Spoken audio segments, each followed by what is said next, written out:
सुप्रभात. गेल्या 2-3 व्हिडिओजमध्ये मी तुम्हाला वॉर्मअप कसं करायचं, सूर्यनमस्कार त्यानंतर आणि त्यानंतर शयनस्थितीतील आसनं दाखवलेली आहेत, जी मी नियमितपणे करते.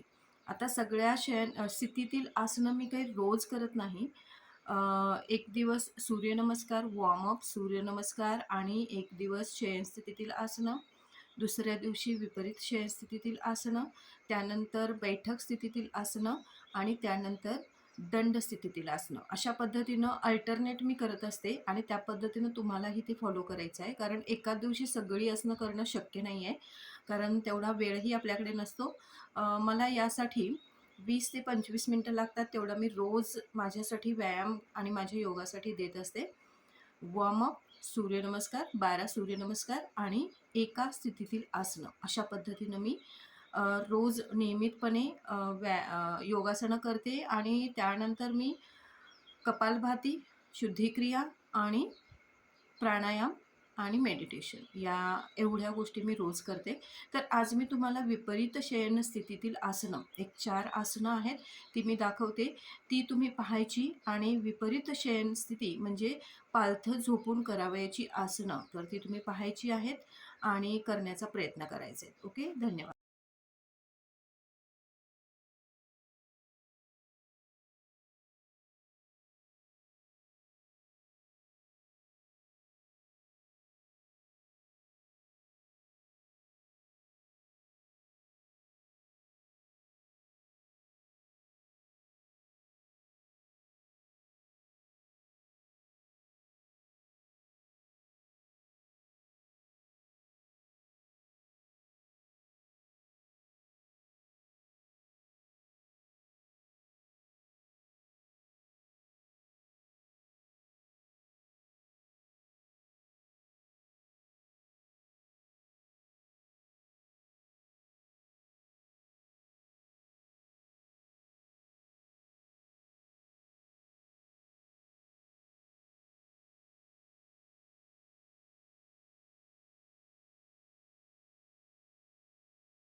आत्ताच तुम्ही पाहिलं असेल की मी विपरीत शयनस्थितीतील 4 आसनं केलेली आहेत. त्यांची नावं मी सांगते. पहिलं जे आसन आहे ते भुजंगासन. आपल्या जे शरीराची स्थिती आहे ती भुजंग म्हणजे सापासारखी होते. हळू करायचं आहे, घाई करायची नाही. ठीक आहे. त्यानंतर मी जे आसन केलं ते होतं धनुरासन. ठीक आहे. धनुरासन म्हणजे धनुष्यबाण. धनुष्य जसा असतो त्या पद्धतीनं आपल्या शरीराची स्थिती होते. तिसरं आसन होतं शलभासन. म्हणजे हे द्रोणासन जे आहे त्या द्रोणासनाला तयार करण्यासाठी शलभासन आपल्याला करायचं आहे.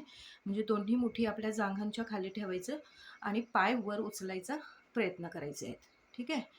त्यानंतर मी केलं द्रोणासन. ते थोडं कठीण आहे. जास्त वेळ आपल्याला टिकवून ठेवणंही अवघड आहे. पण आपण प्रयत्न करायचा आहे की दोन्ही हात नमस्कार स्थितीत घ्यायचं, पुढे पाय आणि पुढे हात आपल्याला ताणून धरायचे आहे. जेवढे होतील तेवढे ताणून धरल्याशिवाय आपल्याला दोन्ही बाजूच्या आपल्या शरीराच्या बाजू वर उचलणं अवघड जातं आणि त्यासाठी आपल्याला ताणून धरायचे. ठीक आहे. तर तुम्ही पाहिलंत असेल की मी हात समोर घेतलेले आहेत, बॉडी पूर्णपणे स्ट्रेच केलेली आहे आणि त्यानंतर मी पाय वर उचलत असताना पाय आपले गुडघे जे आहेत ते सरळ असायला हवेत. थोडीफार इच्छा होते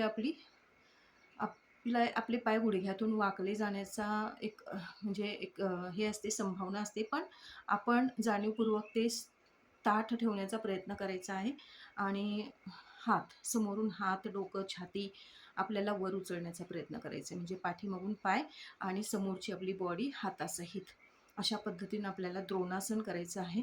आणि अशा पद्धतीनं मी विपरीत शयनस्थिती, पालथं झोपलेल्या स्थितीतील मी तुम्हाला 4 आसनं सांगितलेली आहेत. ही सुद्धा मी नियमितपणे करते.